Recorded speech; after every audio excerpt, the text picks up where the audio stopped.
Justin Gutang hindi mapigilan ngayon sa Korean Basketball League.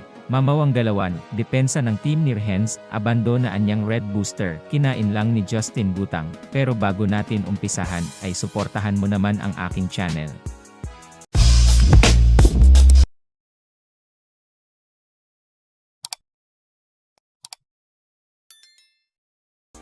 Grabe nga ang pinapakitang paglalaro ngayon nitong si Justin Gutang sa Korean Basketball League, sa team ng Changwon LG Sakers.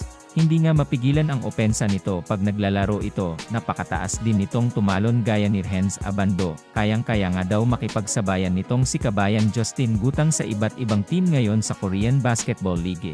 Mapapakatiwalaan nga daw ito kung kaya't isinama nga nila ito sa starting 5 ng Changwon LG Sakers.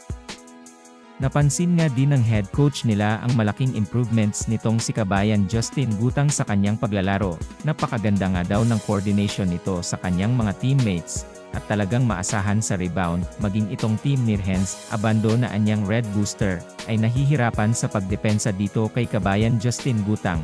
Kinakalabaw nga lang nito ang depensa ng anyang Red Booster, at parang baliwala sa kanya ang mga bantay.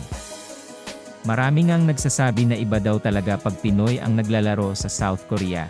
Napaka-athletic nga daw at masisipag sa bawat game.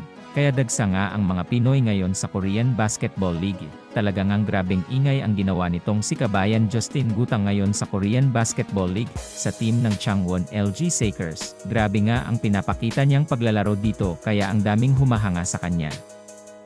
Ngayon nga ay kasalukuyang naglalaro itong si Justin Gutang sa Korean Basketball League, sa team ng Changwon LG Sakers. Napakaganda nga ng pinapakita niya dito, at wala nga itong sinasayang na sandali, at puro ito ensayo. Sa tingin nyo mga kaibigan, malaki kaya ang chance ng team nitong si kabayan Justin Gutang na Changwon LG Sakers na makapasok sa final ng Korean Basketball League?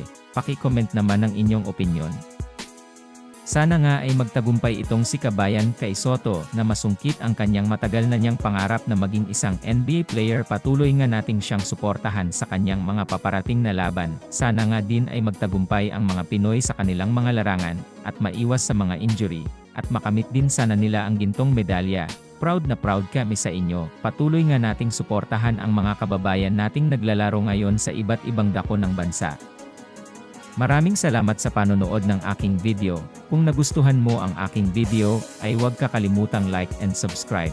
At huwag mo na din kakalimutang pindutin ang notification button upang updated ka sa aking mga video.